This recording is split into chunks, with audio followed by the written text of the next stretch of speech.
आताच्या घडीची सगळ्यात मोठी बातमी, क्षणाची मोठी बातमी, वाल्मिक कराडवर केस कोर्टात सुनावणी सुरू होती। कराडला जेल की बेल थोड्याच वेळात निर्णय होणार आहे। आणि मोठी अपडेट, कराडची 15 दिवसांची पोलीस कोठडी मागण्यात आली आहे। सुनावणीला सुरुवात झाली आहे तशीच 15 दिवसांची पोलीस कोठडी लगेचच मागण्यात आल्याचं कळतंय।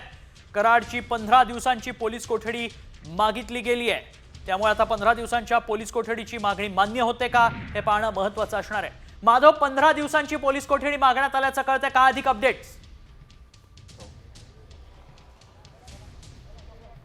तन्मय, आपण आताच महाराष्ट्राला सांगितलं होतं की सुनावणीला सुरुवात झालेली आहे आणि एक एक पैलू सुनावणीच्या माध्यमातून समोर येत आहेत। सुरुवातीलाच वाल्मिक कराड ज्यावेळेस कोर्टामध्ये गेला, सरकारी वकील त्यांनी जे जे गुन्हे केलेले आहेत ते गुन्हे काय आहेत हे सांगत असताना त्यांनी सांगितलं की मी हा गुन्हा केलेला नाही, मी कोणतीही खंडणी मागितली नाही असं वाल्मिक कराड म्हणलंय। पण सरकारी वकिलांनी 2 कोटी रुपयाची खंडणी मागितली असल्याची तक्रार सांगितली।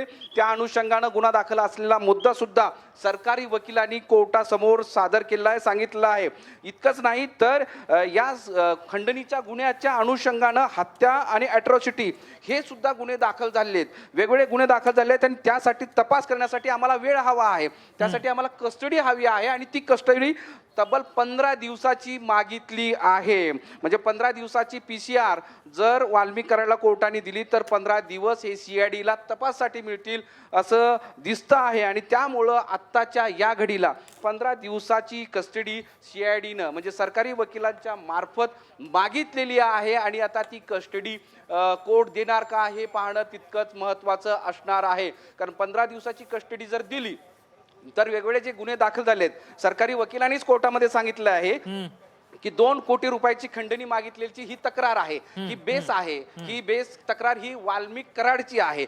पण त्यासोबतच हे सगळं घडण्यासाठी ही जी खंडणी जबाबदार आहे, हा जो गुन्हा जबाबदार आहे त्याला हत्या आणि अॅट्रॉसिटी असे 2 महत्त्वाचे गुन्हे आहेत आणि त्या 2 महत्त्वाच्या गुन्ह्याशी कनेक्टेड हा वाल्मिक कराड आहे असं पोलिसांनी, CIDनी आणि सरकारी वकिलांनी सांगितलेलं आहे। आणि त्यामुळं या सगळ्या बाजूनं जर पाहिलं तर सरकारी वकिलांचे जे मुद्दे लक्षात घेता आता वाल्मिक कराडच्या वकिलाकडून काय युक्तिवाद होतो पाहणं महत्त्वाचं असणार आहे। कारण युक्तिवाद दोन्ही बाजूनं होईल आणि दोन्ही बाजूनं युक्तिवाद झाला की कोर्ट निर्णय देतील। पण आता असं दिसतं आहे की कारण गंभीरपणे मुद्दे सरकारी वकिलाच्या वतीनं सुरुवातीलाच मांडण्यात आलेले आहे। ज्यावेळेस कोर्टामध्ये वाल्मिक कराड गेला, सगळी यंत्रणा गेली, त्यावेळेस तो सुरुवातीलाच म्हणाला की मी गुन्हा केलाच नाही, कारण त्यांनी व्हिडिओ तसा दुपारी प्रोड्यूस केला होता आणि मग तो मी केलाच नाही म्हटल्यानंतर त्या अनुषंगानं तो कोर्टात गेला तेच मांडलं होतं।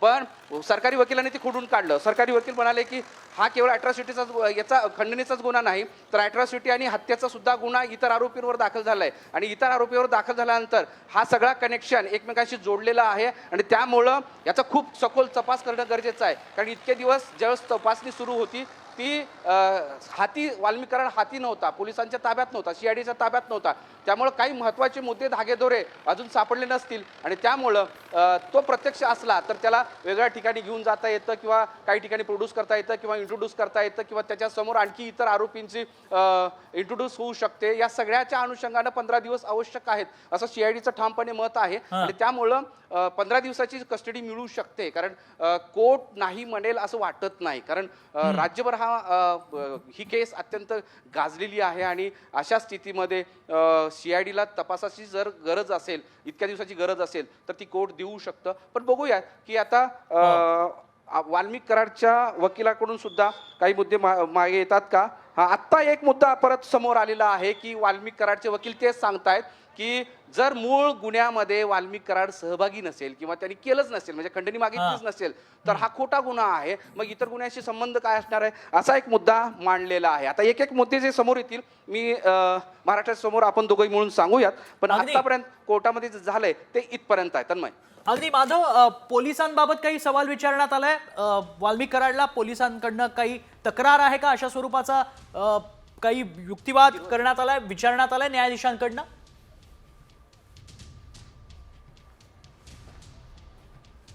तन्मय, अद्यापपर्यंत ते मुद्दे समोर आलेले नाहीत, कारण प्रत्येक तपशील आपल्या समोर येतोय सुरुवातीलाच, कारण हा गुन्हा आणि गुन्ह्याशी संबंधित जे मुद्दे आहेत ते मुद्दे सुरुवातीला मांडले जात आहेत आणि त्या अनुषंगानं ही सगळी सुनावणी सुरू आहे.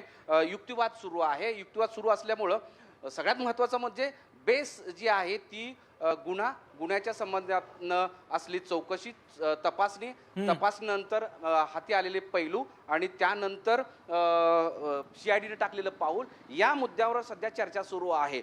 नक्की शेवटच्या टप्प्यामध्ये स्वतः कोर्ट हा मुद्दा समोर आणेल अशी शक्यता दिसते आहे.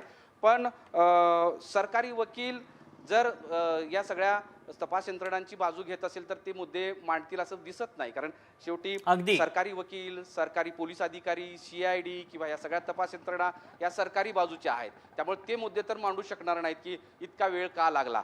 पण कोर्ट नक्की विचारेल की इतका वेळ का लागला, पण त्याचा तपशील आला नाही. तो तपशील आला की सांगूयात. नक्की. आणि CID कडनं कोणत्या ग्राउंड्सवर 15 दिवसांची कोठडी मागण्यात आली आहे ते देखील आपण पुन्हा एकदा महाराष्ट्राला सांगूयात. माधव.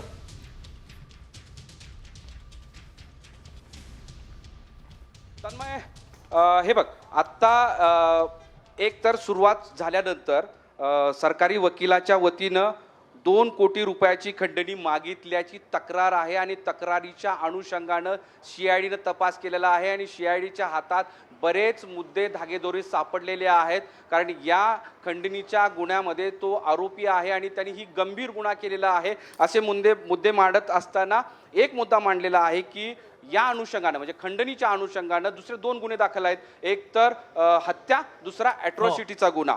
कारण जी घटना ज्यावेळेस घडली 9 तारखेला, त्या दिवशी जे प्रमुख आरोपी, जे इतर आरोपी आहेत, जे हत्या केलेले होते, त्या आरोपीचे आणि वाल्मिक कराडचे संबंध आहेत असं दिसलं होतं आणि तसे कॉलिंग झालेले आहेत असा एक दावा केला जात होता. म्हणून वारंवार CDRचा उल्लेख केला जात होता. त्यांनी कुणाला फोन केले, त्या आरोपीने कुणाला फोन केले याची चौकशी करा असं म्हणलं जात होतं. त्याच अनुषंगानं हत्या, ॲट्रॉसिटीचा गुन्हा दाखल झालेला आहे. आरोपी दुसरे जरी असले तरीही त्यासाठी हे एकमेकाशी कनेक्टेड आहेत. म्हणून कस्टडी द्या, 15 दिवसाची PCR CIDनं मागितलेली आहे सरकारी वकिलामार्फत. हे मुद्दा समोर आलेला आहे. त्यानंतर स्वतः वाल्मिक कराडच्या वकिलांनी सुद्धा सांगितलंय की हा गुन्हा जर केला नसेल, आरोपी सांगतोय, आरोपी नाहीच आहे, म्हणजे वाल्मिक कराड सांगतोय की मी खंडणी मागितलीच नाही. मग खंडणी मागितली नसेल तर मग हा गुन्हा खोटा आहे. मग खोटा गुन्हा असेल तर मग इतर गुन्ह्यामध्ये कशाला आम्हाला गोता, असा प्रश्नचिन्ह, असं युक्तिवाद वाल्मिक कराडच्या वकिलाकडून केला जात आहे. तो मुद्दाही समोर आलेला आहे. त्यामुळं दोन्ही बाजूनं हे मुद्दे आलेले आहेत. सुनावणी सुरू आहे, एकमेकांचा युक्तिवाद सुरू आहे. हा युक्तिवाद बराच वेळ सुरू राहील असं वाटतं. आपण आत्ता सांगितलं होतं की 11:15 पर्यंत सुरू राहील, पण जास्त वेळ लागू शकतो. पण ज्यावेळेस सुनावणी संपत असते त्यावेळेस बाहेर सुद्धा अलर्ट केलं जातं आणि मला सुद्धा आतून मेसेज येऊ शकतो की बा आता सुनावणी संपलेली आहे किंवा कुठले कुठले मुद्दे चर्चेला जात आहेत. पण अजून तसं नाही, सुनावणी सुरू आहे. महाराष्ट्राला सांगूयात की ॲट्रॉसिटी, हत्या गुन्ह्यांच्यासाठी आम्हाला वाल्मिक कराडची चौकशी करायची आहे. त्यासाठी 15 दिवसाची आम्हाला CID कस्टडी द्या असं कोर्टाच्या समोर सरकारी वकिलांनी सांगितलेलं आहे. आता 15 दिवसाची देतात की आणखी किती दिवसाची देतात, कमी दिवसाची देतात हे पाहणं